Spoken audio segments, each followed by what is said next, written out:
မိတ်ဆွေကငွေတို့ယာတို့အာနာတို့ကိုမှတ်တယ်ဒါပေမဲ့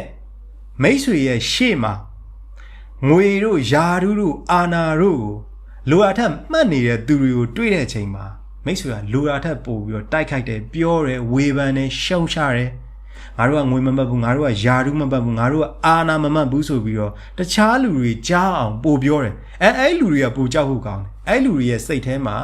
ငွေမှတ်တာယာတို့မှတ်တာအာနာမှတ်တာတို့ကသူများထက်ကိုပိုရှိတယ်ဒါအကြမ်းမြင်ပြောတာနော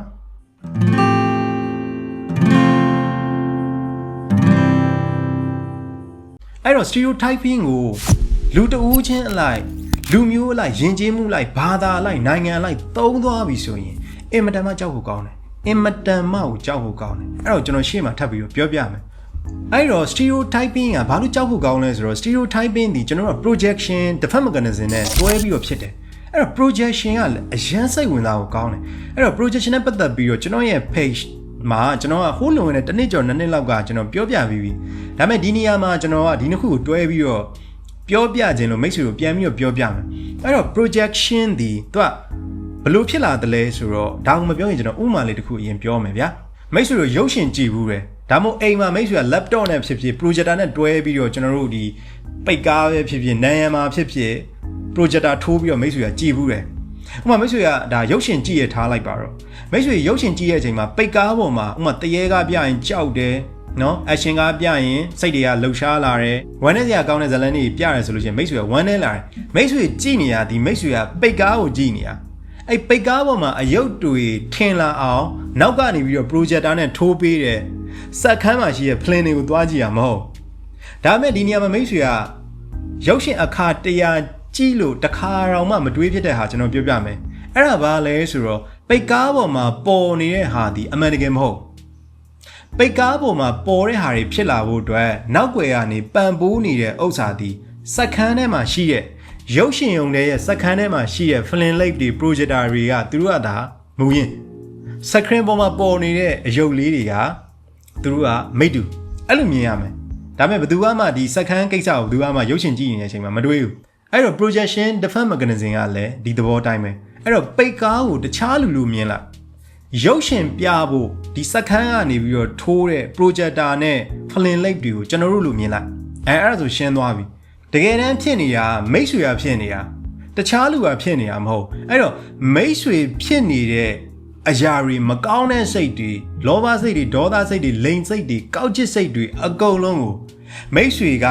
projector နဲ့တခြားလူတွေကိုသွားထိုးပြီးတော့တခြားလူတွေစီမှာသွားပြီးတော့မြင်တာတွေ့တာကောက်ချက်ချတာအဲ့ဒါကို projection လို့ခေါ်တယ်အဲ့တော့အားစိုက်ပြီးကြည်မှမြင်ရတယ်နိုးမို့ဆိုလို့ရှိရင်တခြားလူတွေကိုကြည်ပြီးတော့ဟာဒီလူတွေကမကောင်းဒီလူတွေကဟိုဟာဖြစ်တယ်ဒီဟာဖြစ်တယ်ဆိုပြီးတော့သွားထင်မှာတကယ်တမ်းသူတို့ကဖြစ်တာမဟုတ်သူတို့ကပိတ်ကားတာပဲတကယ်ဖြစ်နေတာမိတ်ဆွေကဖြစ်နေတာအရန်သိမ်မွေးတယ်အဲ့ projection ကလူတိုင်းသုံးတယ်မြင်ဖို့လည်းအရန်ခတ်တယ်အဲ့ဒါကိုကျွန်တော်ဒီတစ်ခါမှာပြန်ပြီးတော့ပြောပြမယ်ဘာဖြစ်လဲဆိုတော့ဒီ stereotyping နဲ့ projection နဲ့တွဲပြီးတော့လေ့လာတယ်ဆိုလို့ရှိရင်မိတ်ဆွေကလူတစ်ယောက်ရဲ့စိတ်ကိုပို့ပြီးတော့နားလည်မှာအမျိုးသားတစ်ယောက်ဒါမှမဟုတ်အမျိုးသမီးတစ်ယောက်သူတို့မှာအိမ်ထောင်ရှိရင်လည်းရှိမယ်လက်တွဲပေါ်ရှိရင်လည်းရှိမယ်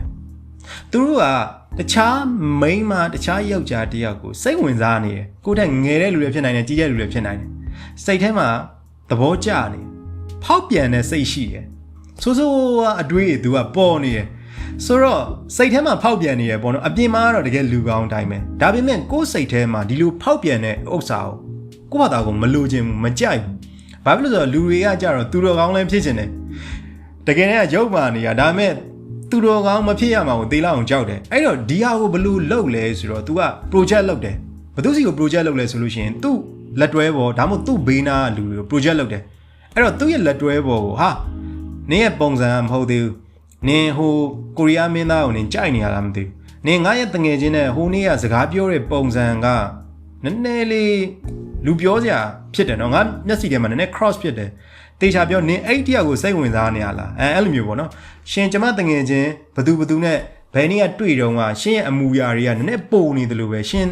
သူ့ကိုများကြိုက်နေတာမဟုတ်ပါဘူးနော်ကျမစိတ်ထဲမှာတန်တရားဖြစ်န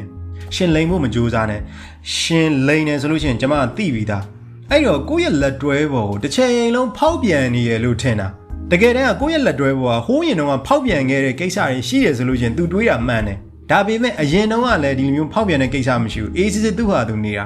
ဒါပေမဲ့သူ့စိတ်ထဲမှာတစ်ချိန်လုံးအဲ့လိုမျိုးတွေးနေပြီဆိုရင်တကယ်တမ်းဖြစ်နေတာကကိုယ့်ရဲ့လက်တွဲပေါ်မှာကိုကဖြစ်နေတာကိုကဖောက်ပြန်နေတာကိုကမကောင်းတဲ့စိတ်တွေတွေးတယ်နော်ကိုကဆန့်ကျင်ဘက်လိန်တွေကိုစိတ်ဝင်စားနေတယ်အဲ့လိုမျိုးဖြစ်နေတာဒါမဲ့ကိုဖြစ်နေတဲ့စိတ်ကို तू က projector ထိုးပြီးတော့ projector လို့သုံးပြီးတော့တခြားလူတွေစီကိုသွားထိုးလိုက်တာသွားထိုးလိုက်ပြီးတော့ကိုသစ္စာရှိရဲ့နေရာကနေ तू ကယူလိုက်တာအဲ့သဘောပဲ projection မှာအရန်တိမ်မွေ့ပြီးတော့လူတိုင်းနီးပါးသုံးတဲ့အရာတစ်ခုထပ်ပြီးတော့ပြောပြမယ်ကျွန်တော်တို့လည်းသုံးတယ်မသိခင်တုန်းကတော့ဟာ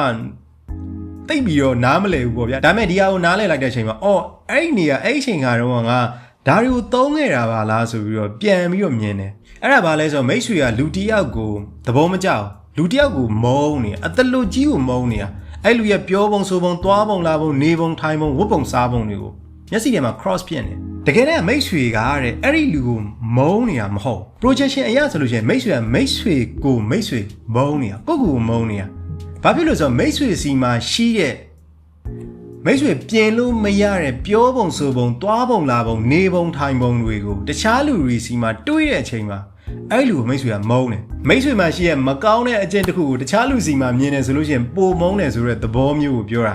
အဲ့တော့မိတ်ဆွေကဒေါသကြီးရဆိုလို့ရှိရင်ဒေါသကြီးရဲ့လူတွေမြင်တယ်ဆိုလို့ရှိရင်မုန်းတယ်တူတူခါခါဝေဖန်တယ်မိတ်ဆွေကမယိုးသားတဲ့လူဆိုလို့ရှိရင်မယိုးသားတဲ့လူတယောက်တွေ့ပြီဆိုလို့ရှိရင်မုန်းတယ်ပြောတယ်မိတ်ဆွေကလိန်တဲ့လူတယောက်ဆိုလို့ရှိရင်လိန်တဲ့လူတွေဆိုလို့ရှိရင်ကြီးမြအောင်မိတ်ဆွေကလောဘကြီးရဲ့လူဒေါသကြီးရဲ့လူလိန်စိတ်အားကြီးရဲ့လူဆိုရင်